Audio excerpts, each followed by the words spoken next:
Hello and welcome to my confidence commerce classes and my self Vivek Gupta. बच्चों, आज से हम लोग स्टार्ट कर रहे हैं क्लास 12th की अकाउंटेंसी। अगर आप सीबीएसई आईसी बोर्ड के हैं या फिर यूपी बोर्ड के भी हैं तो आज से हम लोग अकाउंटिंग स्टार्ट करेंगे और एक ऐसे चैप्टर स्टार्ट करेंगे जो कि तीनों बोर्ड में कवर होता है। आप यूपी बोर्ड से हैं, सीबीएसई बोर्ड से या फिर आईसी बोर्ड से हैं, तीनों बोर्ड में ये चैप्टर कवर होता है। बच्चों, क्लास 12th में हमारी बुक का फर्स्ट चैप्टर जो स्टार्ट होता है वो पार्टनरशिप से स्टार्ट होता है। बट अभी हम लोग पार्टनरशिप स्टार्ट नहीं कर रहे हैं। हम आपको जो फर्स्ट चैप्टर स्टार्ट करना चाहते हैं वो होगा कंपनी पोर्शन से, ठीक है? क्योंकि मुझे लगता है यहाँ से हम स्टार्ट करें तो आप बेटर तरीके से मेरी बातों को समझ भी पाएंगे और हम भी आपको अपनी बात अच्छी तरह से समझा पाएंगे। तो हम लोग पार्टनरशिप स्टार्ट नहीं कर रहे हैं, पहले स्टार्ट कर रहे हैं कंपनी पोर्शन से। और कंपनी पोर्शन में हमारा जो फर्स्ट चैप्टर है उसका नाम होगा issue of shares. Issue of shares. सबसे पहले हम लोग कुछ बेसिक चीजें समझना जरूरी है कि कंपनी क्या होती है, शेयर्स क्या होते हैं, कितने टाइप के शेयर्स होते हैं। उन चीजों को पहले हम समझ लें, तभी हम उनके प्रैक्टिकल क्वेश्चन बेटर तरीके से सॉल्व कर सकते हैं। तो पहले हम देखते हैं इनके बेसिक के बारे में कि एक्चुअली कंपनी क्या है और शेयर्स वगैरह क्या होते हैं। तो देखिए, सबसे पहले देखिए व्हाट इज कंपनी। बच्चों, क्लास 11th में आप लोगों ने पढ़ा था कंपनी के डेफिनेशन। कई अलग अलग ऑथर्स ने कंपनी को अलग अलग तरीके से डिफाइन किया। किसी ने कहा कंपनी ये है, किसी ने कंपनी वो है, कंपनी ये है। बट कंपनी मामलों में जो सबसे बेस्ट डेफिनेशन जिसको हम लोग फॉलो करते हैं वो क्या होती है कि कंपनी क्या है? तो company is an artificial person created by law. Company क्या होती है? लॉ के द्वारा बनाया गया एक आर्टिफिशियल पर्सन होती है। कंपनी लॉ के द्वारा बनाई गई एक आर्टिफिशियल पर्सन होती है। हैविंग सेपरेट लीगल एंटिटी, जिसका अपने मेंबर से सेपरेट लीगल एंटिटी होता है। सेपरेट लीगल एंटिटी का मतलब क्या हो बच्चों कि कंपनी का अपने मेंबर से बिल्कुल अलग अस्तित्व होता है। कंपनी के पर्सनालिटी उसके मेंबर से बिल्कुल अलग होती है, यानी कंपनी अलग है, उसके मेंबर्स अलग माने जाते हैं। एंड परपेचुअल सक्सेशन, कि हर एक कंपनी के पास परपेचुअल सक्सेशन होता है। परपेचुअल सक्सेशन का मतलब क्या हुआ कि कंपनी की जो लाइफ होती है वो उसके मेंबर की लाइफ पर डिपेंड नहीं करती, बल्कि कंपनी की लाइफ अनलिमिटेड लाइफ होती है। कंपनी की लाइफ अनलिमिटेड होती है, लॉन्ग टाइम में कंपनी चलती रहती है, ठीक है? And having a common seal, और हर एक कंपनी के पास अपनी एक कॉमन सील होती है। तो किसी भी ऑर्गेनाइजेशन में अगर ये सारी क्वालिटी होती है तो वो ऑर्गेनाइजेशन माना जाता है कंपनी। फिर से कहेंगे कंपनी क्या होती है? कि company is an artificial person created by law, having separate legal entity, perpetual succession and having a common seal. तो ये है कंपनी की बेस्ट डेफिनेशन। अब इस डेफिनेशन के बेस पर हम लोग समझेंगे कंपनी के मेन फीचर्स क्या होते हैं। तो देखिए, कंपनी के मेन फीचर्स क्या है, या इसको हम कह सकते हैं कैरेक्टरिस्टिक्स ऑफ अ कंपनी, ठीक है? देखिए, फटाफट देखेंगे क्योंकि बहुत ज्यादा इंपॉर्टेंट नहीं है, केवल आपके नॉलेज के लिए दे रहे हैं। कंपनी के फीचर्स क्या कहते हैं? फर्स्ट फीचर मैंने आपको दिया, an artificial person. An artificial person means क्या हुआ कि कंपनी एक आर्टिफिशियल पर्सन होती है। सबसे पहले आप ये देखिए, कंपनी को हम लोग एक पर्सन मानते हैं। बच्चों, हम लोग जानते हैं 3 टाइप का बिजनेस ऑर्गेनाइजेशन होता है, सोल ट्रेड, पार्टनरशिप और कंपनी। बच्चों, लोग जानते हैं सोल ट्रेड और पार्टनरशिप को हम लोग पर्सन नहीं बोलते, लेकिन कंपनी को हम लोग पर्सन बोलते हैं। क्यों? क्योंकि कंपनी अपने नाम से वो सारे काम कर सकती है जैसे हम और आप लोग अपने बिजनेस के लिए करते हैं। कंपनी अपने नाम से गुड्स और प्रॉपर्टी परचेज करती है, अपने नाम से गुड प्रॉपर्टी सेल कर सकती है, अपने नाम से सूट फाइल कर सकती है। तो कंपनी अपने नाम से वो सारे काम कर सकती है जैसे हम और आप लोग अपने बिजनेस के लिए करते हैं। तो कंपनी को हम लोग पर्सन बोलते हैं। But it is a artificial person. बच्चों, इसको हम लोग आर्टिफिशियल पर्सन क्यों बोलते हैं? क्योंकि इसका कोई फिजिकल रूप नहीं होता, ये कोई एक नेचुरल पर्सन नहीं है, क्योंकि क्या ये एक आर्टिफिशियल पर्सन है। हम लोग कंपनी को देख नहीं सकते, ये इनविजिबल होती है। हम लोग तो महसूस कर सकते हैं कि ये ऑर्गेनाइजेशन एक कंपनी है, बट न तो कंपनी को हम देख सकते हैं न दिखा सकते हैं। इसलिए मानते हैं कंपनी एक आर्टिफिशियल पर्सन है। कंपनी पर्सन है लेकिन एक आर्टिफिशियल पर्सन है। फिर नेक्स्ट हमने लिखा है separate legal entity. Separate legal entity का मीन्स क्या हुआ कि कंपनी एक ऐसा ऑर्गेनाइजेशन होता है जिसका अस्तित्व उसके मेंबर से बिल्कुल अलग होता है। यानी कंपनी का एग्जिस्टेंस अलग है और उसके मेंबर का एग्जिस्टेंस अलग है। ये क्वालिटी केवल कंपनी में ही होती है। हम जानते हैं कि ये क्वालिटी सोल ट्रेड या पार्टनरशिप केस में नहीं पाई जाती। ये केवल कंपनी में ऐसा होता है कि कंपनी अलग होती है और उसके मेंबर बिल्कुल अलग माने जाते हैं। ये दोनों इतने अलग होते हैं कि अगर कोई मेंबर चाहे तो अपनी कंपनी के अगेंस्ट भी सूट फाइल कर सकता है, या कंपनी भी चाहे तो अपने मेंबर्स के अगेंस्ट सूट फाइल कर सकती है। तो कंपनी अलग है और उसके मेंबर्स अलग माने जाते हैं। थर्ड वन है दिया perpetual succession. Perpetual succession word का मीन्स होता है कि कंपनी की जो लाइफ होती है वो लॉन्ग लाइफ होती है, लॉन्ग लाइफ चलती है। हम लोग जानते हैं सोल ट्रेड या पार्टनरशिप मामलों में क्या होता है कि सोल ट्रेड या पार्टनरशिप के मामलों में इनकी लाइफ उनके मेंबर की लाइफ पर डिपेंड करती है। जब तक सोल ट्रेडर या पार्टनर्स अलाइव हैं तब तक बिजनेस चलेगा, और जिस दिन उनकी डेथ हो गई बिजनेस खत्म हो। लेकिन ऐसा कंपनी मामलों में नहीं होता। कंपनी की लाइफ अनलिमिटेड लाइफ होती है। जब तक कि लॉ किसी कंपनी का वाइंड अप को ऑर्डर नहीं देता, कंपनी का वाइंड अप नहीं होता। यानी कि कंपनी की लाइफ उसके मेंबर की लाइफ पर डिपेंड नहीं करती है। हम लोग एक स्लोगन बोलते हैं यहाँ पर कि members may go, members may comes, but the company goes always forever. Members may go, members may comes, but the company goes always forever. Means क्या हुआ, कंपनी मेंबर्स आते हैं जाते हैं, बट इससे कंपनी को कोई फर्क नहीं पड़ता और कंपनी लॉन्ग टाइम तक चलती रहती है। ठीक है, तीसरा परपेचुअल सक्सेशन। नेक्स्ट है कॉमन सील। बच्चों ये कॉमन सील ये क्या होता है कि हर एक कंपनी के पास अपनी एक कॉमन सील होती है। कॉमन सील क्या मीन्स क्या हुआ, एक रबर स्टैंप, कि हर एक कंपनी का एक रबर स्टैंप होता है जो कि उसके सिग्नेचर की तरह काम करता है। बच्चों अभी हमने देखा कंपनी एक आर्टिफिशियल पर्सन होती है, ये इसका कोई फिजिकल फॉर्मेट नहीं होता, इसके हमारी तरह से कोई हाथ पैर नहीं होते। तो जब भी कंपनी को कोई कॉन्ट्रैक्ट साइन करना होता है, कोई एग्रीमेंट करना होता है, तो हमारे आपकी तरह वो कुछ साइन नहीं कर सकती। तो सिग्नेचर की जगह वो क्या करती है, रबर स्टैंप लगाती है। ये स्टैंप इस बात की गारंटी होती है कि ऐसे डॉक्यूमेंट के लिए या ऐसे एग्रीमेंट के लिए कंपनी लायबल मानी जाएगी। ठीक है, तो कॉमन सील कंपनी का एक प्रकार का रबर स्टैंप होता है जो कंपनी के सिग्नेचर की तरह काम करता है। Next limited liability. Limited liability means क्या हुआ कि कंपनी के जो मेंबर्स होते हैं उनकी लायबिलिटी लिमिटेड मानी जाती है। कंपनी के जो मेंबर्स होंगे उनकी लायबिलिटी लिमिटेड होगी। मैं सोचिएगा पार्टनरशिप या सोल ट्रेड के मामले में जो उनके मेंबर्स होते हैं उनकी लायबिलिटी अनलिमिटेड होती है। यानी उन मामलों में अगर फर्म को या सोल ट्रेड के मामले बिजनेस में कोई लॉस हो गया तो ऐसे लॉस के लिए जो पार्टनर्स है या जो सोल ट्रेडर है वो उसकी पर्सनल प्रॉपर्टी भी लायबल मानी जाती है। लेकिन यही चीज कंपनी मामले में अप्लाई नहीं होता। कंपनी में क्या होता है कि कंपनी का लॉस भी हो जाए, हैवी लॉस हो जाए, लेकिन इसके बाद उनके मेंबर्स के ऊपर कोई इसका इफेक्ट नहीं पड़ता। मेंबर्स की लायबिलिटी लिमिटेड होगी।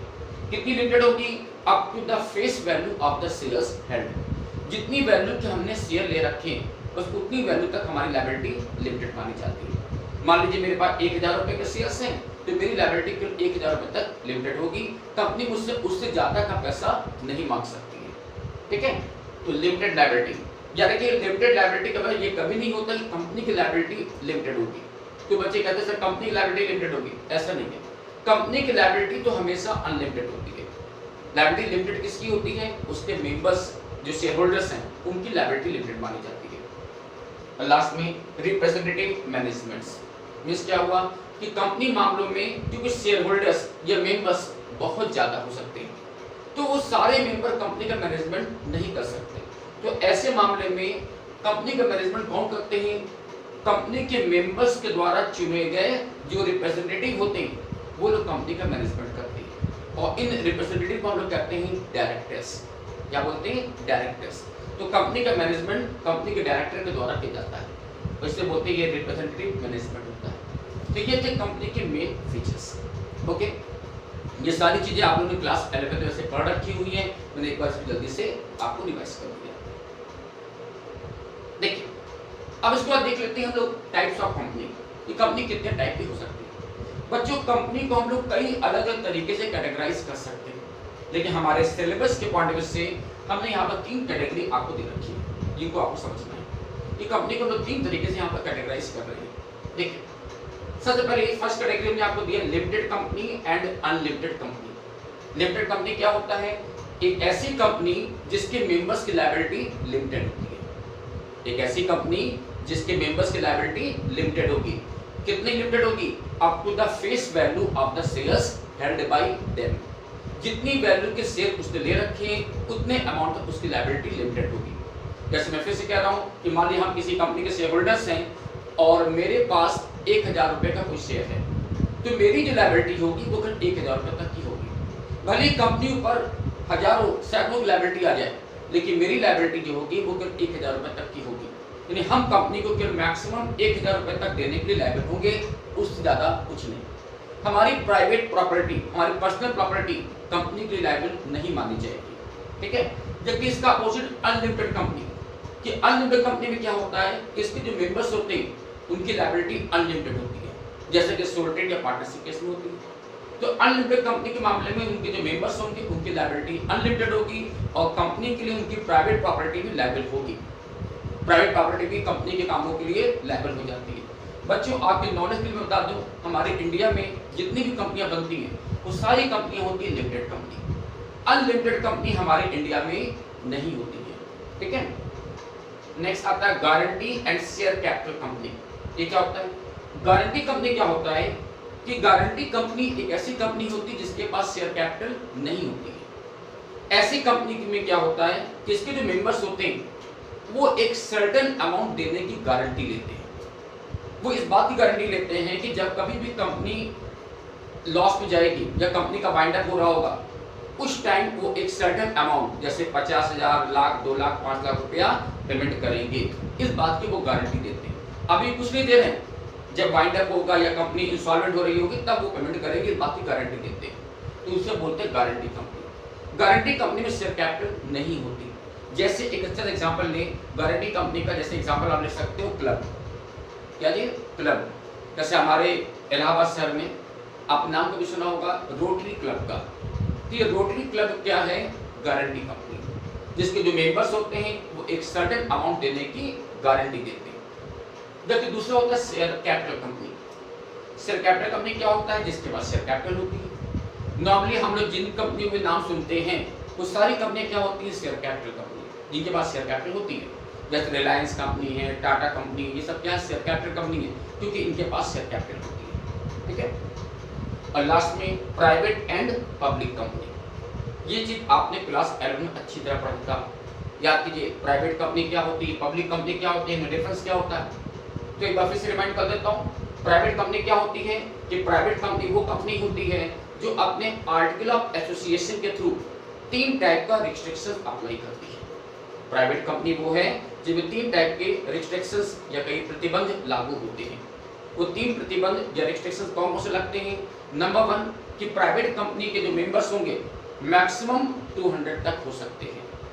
यानी किसी भी प्राइवेट कंपनी में 200 से ज्यादा मेंबर अलाउड नहीं होते। Maximum number of members should not be more than 200, number 1। Number 2, private company के जो शेयर होल्डर्स होते हैं वो अपने शेयर आउटसाइडर को ट्रांसफर नहीं कर सकते। दैट मीन्स प्राइवेट कंपनी के जो शेयर्स होते हैं it is not transferable. Private company के शेयर्स ट्रांसफरेबल नहीं हो सकते। प्राइवेट कंपनी का कोई भी शेयर होल्डर या मेंबर्स अपने शेयर आउटसाइडर को ट्रांसफर नहीं कर सकता है। और नंबर 3 कि एक प्राइवेट कंपनी अपने शेयर्स और डिबेंचर के लिए पब्लिक को इन्विटेशन नहीं दे सकती। एक प्राइवेट कंपनी अपने शेयर और डिबेंचर खरीदने के लिए कभी भी पब्लिक को इन्विटेशन नहीं दे सकती है। A private company can not invite to the public to subscribe their shares and debentures, ठीक है। तो ये 3 तरीके के रिस्ट्रिक्शन अप्लाई होती है प्राइवेट कंपनी में। फिर से एक बार देख लें, ये 3 रिस्ट्रिक्शन कौन कौन से मैंने आपको बताई कि नंबर 1 नंबर ऑफ मेंबर 200 ज्यादा नहीं होना है। नंबर 2 प्राइवेट कंपनी के जो मेंबर्स होंगे वो अपने शेयर्स ट्रांसफर नहीं कर सकते, उनके शेयर ट्रांसफरेबल नहीं होते। और नंबर 3 कि ऐसी कंपनी कभी भी अपने शेयर और डिबेंचर को खरीदने के लिए पब्लिक को इन्विटेशन नहीं दे सकती है। तो अगर कोई कंपनी में ये तीनों रिस्ट्रिक्शंस अप्लाई होंगे तो वो प्राइवेट कंपनी मानी जाती है। यानी कि अगर इन 3 में से कोई भी रिस्ट्रिक्शन आप अगर अप्लाई नहीं करेंगे तो आप एक पब्लिक कंपनी मान ली जाती है। तो हम कह सकते हैं कि पब्लिक कंपनी क्या होती है? तो public company are those which are not a private company. कि पब्लिक कंपनी वो है जो प्राइवेट कंपनी नहीं होती है, उसे बोलते हैं पब्लिक कंपनी। और प्राइवेट कंपनी क्या होती है? जिसमें ये तीनों रिस्ट्रिक्शन अप्लाई होते हैं, ठीक है। तो ये था हमारा टाइप्स ऑफ कंपनीज। हाँ बच्चों, इसके बाद देखिएगा टाइप्स ऑफ शेयर्स। फटाफट हम लोग देख रहे हैं क्योंकि ये सारी चीजें हम लोगों ने पढ़ रखी है क्लास 11 में, तो बस इसको मुझे रिमाइंड करके चलना है। टाइप्स ऑफ शेयर्स, कि किसी भी कंपनी के जो शेयर्स होते हैं वो दो टाइप के शेयर हो सकते हैं, preference shares and equity shares. Preference shares and equity shares. Preference shares क्या होता है, इक्विटी शेयर्स क्या होता है, याद करिए, आपने इसको पढ़ा है। सबसे पहले बात आ रहे हैं प्रेफरेंस शेयर्स क्या होते हैं। प्रेफरेंस शेयर्स वो शेयर होते हैं जिनके शेयर होल्डर्स को कंपनी दो टाइप के प्रेफरेंशियल राइट्स देती है। प्रेफरेंस शेयर वो होते हैं जिनके शेयर होल्डर्स को दो टाइप का प्रेफरेंशियल राइट्स मिलता है। ये दो टाइप का प्रेफरेंशियल राइट्स कौन कौन सा? नंबर 1, कि जब कभी भी कोई कंपनी अपने प्रॉफिट में से डिविडेंड डिक्लेयर करती है। बच्चों आप जानते हो कोई भी कंपनी जब प्रॉफिट अर्न करती है तो उस प्रॉफिट में से एक पोर्शन शेयर होल्डर को डिविडेंड रूप में बांटा जाता है। तो जब भी कंपनी अपने प्रॉफिट में से डिविडेंड डिस्ट्रीब्यूट करती है तो सबसे पहले कंपनी एक फिक्स रेट से डिविडेंड किसको देती है? प्रेफरेंस वालों को देती है। एक फिक्स रेट से प्रेफरेंस वालों को जो डिविडेंड मिलता है एक फिक्स रेट से मिलता है, जैसे कि 8%, 10% या 12%, जैसा भी हमने उनके साथ कमिटमेंट किया होगा। एक फिक्स रेट से पहले इनको कंपनी डिविडेंड देती है। उसके बाद अगर कोई प्रॉफिट बचता है तब इक्विटी वालों को डिविडेंड दिया जाता है। और दैट मींस कि अगर कोई प्रॉफिट नहीं बचेगा तो इक्विटी वालों को डिविडेंड नहीं मिल पाएगा। ठीक है, तो पहला जो preferential rights preference share holder को मिलता है वो होता है डिविडेंड पाने का राइट्स। कि कंपनी जब भी डिविडेंड डिक्लेयर करेगी तो पहले एक फिक्स रेट से डिविडेंड देगी प्रेफरेंस वालों को, उसके बाद प्रॉफिट बचेगा तो इक्विटी वालों को डिविडेंड दिया जाता है। नंबर 1। नंबर 2, कि जब कभी भी कंपनी का वाइंड अप होता है तो वाइंड अप के टाइम कंपनी क्या करती है? अपने शेयर होल्डर को उनके कैपिटल का पैसा रिटर्न करती है, कैपिटल लौटाती है। तो जब भी कंपनी कैपिटल लौटाएगी तो पहले कंपनी किसको लौटाएगी? प्रेफरेंस शेयर होल्डर्स को। जब कभी भी कंपनी का वाइंड अप होगा और वाइंड अप के टाइम कंपनी अपने शेयर रिटर्न करेगी, शेयर का पैसा वापस करेगी, तो पहले पैसा वापस किसको होगा? प्रेफरेंस शेयर होल्डर्स को। और प्रेफरेंस शेयर होल्डर को पैसा रिटर्न करने के बाद अगर कुछ बचता है तब इक्विटी वालों को रिटर्न किया जाएगा। दैट मींस कि अगर फिर से मैं कहूंगा पैसा नहीं बचा तो इक्विटी वालों को पैसा नहीं मिल पाएगा। ठीक है, तो प्रेफरेंस शेयर होल्डर्स वो होते हैं जिनको कंपनी के दो टाइप के प्रेफरेंशियल राइट्स देगी। फिर से बोलेंगे, पहला राइट्स क्या है? डिविडेंड पाने का राइट्स, और नंबर 2 वाइंड अप के टाइम कैपिटल को रिटर्न पाने का राइट्स। ये दो प्रेफरेंशियल राइट्स मिलते हैं प्रेफरेंस शेयर होल्डर्स को। ठीक है, और दूसरी कैटेगरी आती है इक्विटी शेयर्स की। इक्विटी शेयर्स क्या होता है? बच्चों भी जानते हैं इक्विटी शेयर्स वो होते हैं जिनके शेयर होल्डर्स को कंपनी का ओरिजिनल ओनर माना जाता है। जो व्यक्ति कंपनी का इक्विटी शेयर होल्डर होता है वो कंपनी का ओरिजिनल ओनर माना जाता है। उसको हम ओरिजिनल ओनर इसलिए बोलते हैं कि कंपनी मामलों में सारे रिस्क वो बियर करता है और सारे डिसीजन भी वो खुद लेता है। कंपनी को अगर हैवी प्रॉफिट होगा, बल्क में प्रॉफिट हुआ, सुपर प्रॉफिट हुआ, तो सबसे ज्यादा फायदे में इक्विटी शेयर होल्डर रहता है। और इन केस अगर कंपनी को लॉस हो गया तो सबसे बड़ा लॉस भी इक्विटी वालों को बियर करना पड़ता है। तो इक्विटी शेयर होल्डर कंपनी में वास्तव में रिस्क में रहते हैं कि अगर कंपनी को प्रॉफिट हुआ तो सबसे बड़ा एडवांटेज इन्हीं को मिलेगा, और कंपनी का लॉस हुआ तो सबसे बड़ा लॉस भी इक्विटी वालों को ही बियर करना पड़ता है। एक चीज और कि कंपनी मामले में जब भी कोई डिसीजन होता है तो वो डिसीजंस कौन लेते हैं? इक्विटी शेयर होल्डर लेते हैं, क्योंकि केवल इक्विटी शेयर होल्डर को ही वोटिंग राइट्स भी मिलता है। कंपनी में जब भी कोई मीटिंग्स होगी और उसको डिसीजन लिया जाएगा तो वो डिसीजन कंपनी के इक्विटी शेयर होल्डर लेते हैं, उसमें कोई प्रेफरेंस शेयर होल्डर नहीं आता है। ठीक है, इक्विटी शेयर होल्डर कंपनी के ओरिजिनल ओनर माने जाते हैं। तो ये थे हमारे दो टाइप के share, preference share and equity share. हाँ बच्चों, एक और समझ लीजिए, हम लोग अपने रियल लाइफ में सुनते हैं ना शेयर मार्केट के बारे में, बॉम्बे स्टॉक एक्सचेंज या नेशनल स्टॉक एक्सचेंज, तो वहां पर जो भी शेयर का ट्रेडिंग होती है नॉर्मली वो सारे शेयर्स कौन से होते हैं? इक्विटी शेयर्स होते हैं। हम लोग जो भी शेयर ट्रेड करते हैं, शेयर खरीद रहे हैं, बेच रहे हैं, वो नॉर्मली वो जो भी शेयर होते हैं वो हमेशा इक्विटी शेयर होते हैं। प्रेफरेंस शेयर बहुत ही रेयर केस में होता है। इसलिए जब मैं इसका प्रैक्टिकल क्वेश्चन लगाऊंगा तो अगर किसी क्वेश्चन में मेंशन नहीं कि वो इक्विटी या प्रेफरेंस है तो हम लोग हमेशा ये बात मानेंगे कि वो इक्विटी शेयर्स है, क्योंकि नॉर्मली जो हम लोग शेयर ट्रेड करते हैं वो हमेशा इक्विटी शेयर्स ही होते हैं। ठीक है, और आज के लिए नेक्स्ट और लास्ट पॉइंट आता है हमारा टाइप्स ऑफ प्रेफरेंस शेयर्स। अभी हमने ये देखा कि प्रेफरेंस शेयर्स क्या होते हैं, जिनके पास दो टाइप के प्रेफरेंशियल राइट्स होते हैं। अब मुझे देखना है टाइप्स ऑफ प्रेफरेंस शेयर्स कि प्रेफरेंस शेयर्स को हम लोग इतने टाइप में डिवाइड कर सकते हैं। फटाफट देखिएगा, बहुत इजी मीनिंग है इनकी कि प्रेफरेंस शेयर्स कितने टाइप के होते हैं, थ्योरी प्रोसेस में से आ सकता है। फर्स्ट हेडिंग में लिखा कम्युलेटिव प्रेफरेंस शेयर्स और उसके बाद सेकंड हेडिंग है नॉन कम्युलेटिव प्रेफरेंस शेयर्स। दो दो करके एक साथ समझेंगे। कम्युलेटिव और नॉन कम्युलेटिव प्रेफरेंस शेयर्स क्या होते हैं, समझिएगा। कम्युलेटिव प्रेफरेंस शेयर्स वो शेयर होल्डर्स, वो शेयर्स होते हैं जिन पर कि अगर कोई कंपनी किसी साल प्रॉफिट सफिशिएंट न हो पाने की वजह से इन पर डिविडेंड नहीं दे पाती है, तो इनका कोई लॉस नहीं होगा, बल्कि कंपनी क्या करेगी, आगे के सालों में जब कभी भी कंपनी को हैवी प्रॉफिट होगा तो कंपनी बकाया साल का डिविडेंड भी इनको पेड करेगी। यानी किसी वजह से अगर इनको किसी साल का डिविडेंड नहीं मिल पाता है तो इन्हें आगे के सालों में वो बकाया डिविडेंड पाने का राइट्स होता है, इसलिए इनको बोलते हैं कम्युलेटिव प्रेफरेंस शेयर्स। देखिए दूसरा नॉन कम्युलेटिव प्रेफरेंस शेयर्स, ये वो शेयर होल्डर होते हैं जिन पर कि अगर कोई कंपनी किसी साल डिविडेंड नहीं दे पाती है तो उस साल का डिविडेंड उनका लॉस हो जाता है, उस साल डिविडेंड का लॉस हो जाएगा, खत्म हो गया, भूल जाइए। आगे के सालों में आपको ये बकाया डिविडेंड पाने का राइट्स नहीं दिया जाता है, इसे बोलते हैं नॉन कम्युलेटिव प्रेफरेंस शेयर्स। ठीक है, ये बात क्लियर हो गई, कम्युलेटिव और नॉन कम्युलेटिव। नेक्स्ट देखिए redeemable preference shares and non redeemable preference shares, ये क्या होते हैं? रिडीमेबल प्रेफरेंस शेयर्स का मतलब वो प्रेफरेंस शेयर्स जिनको कंपनी ये कमिटमेंट करती है कि उनका रिडम्पशन एक सर्टेन पीरियड के बाद कंपनी कर देगी। बच्चों ये रिडम्पशन का मतलब क्या हुआ? रिडम्पशन का मतलब होता है रीपेमेंट करना, पैसा वापस करना। तो रिडीमेबल प्रेफरेंस शेयर्स वो होते हैं जिनको कंपनी कमिटमेंट करती है कि एक सर्टेन पीरियड के बाद 5 साल 6 साल 7 साल के बाद कंपनी इन शेयर होल्डर को इनका पैसा लौटा देगी, कंपनी इनको पैसा वापस कर देगी, इसे बोलते हैं रिडीमेबल प्रेफरेंस शेयर्स। लेकिन नॉन रिडीमेबल प्रेफरेंस शेयर्स क्या होते हैं?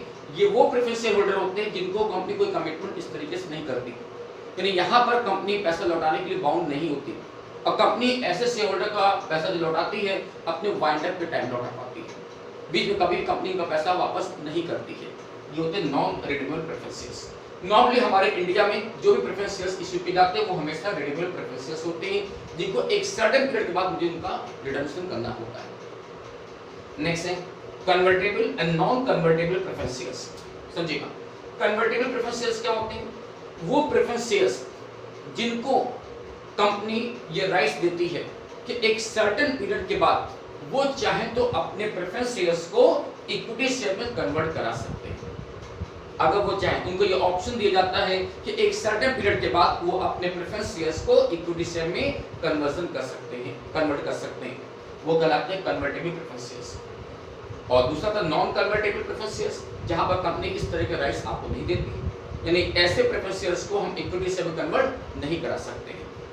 और लास्ट पॉइंट है participating preference shares and non participating preference shares, समझिएगा।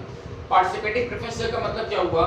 ये वो शेयर होल्डर होते हैं जिनको कंपनी एक फिक्स रेट से डिविडेंड देती है, इसके बाद भी इनका राइट्स खत्म नहीं होता। एक फिक्स रेट से डिविडेंड पाने के बाद कंपनी जब इक्विटी वालों को डिविडेंड डिस्ट्रीब्यूट करती है तो उस प्रॉफिट में से भी इनको अपना शेयर पाने का राइट्स होता है, यानी इन्हें 2 बार डिविडेंड मिलेगा।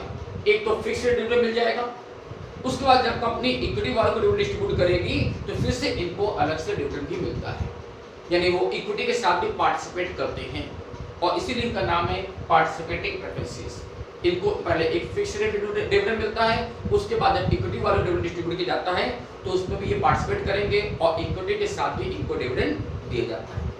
और लास्ट में नॉन पार्टिसिपेटिंग प्रेफरेंस शेयर्स, यानी ये वो प्रेफरेंस शेयर्स होते हैं जिनको केवल एक फिक्स रेट से डिविडेंड मिलता है, इनको इक्विटी के साथ कोई पार्टिसिपेट करने का राइट्स नहीं दिया जाता है। ठीक है, तो ये थे मेरे टाइप्स ऑफ प्रेफरेंस शेयर्स।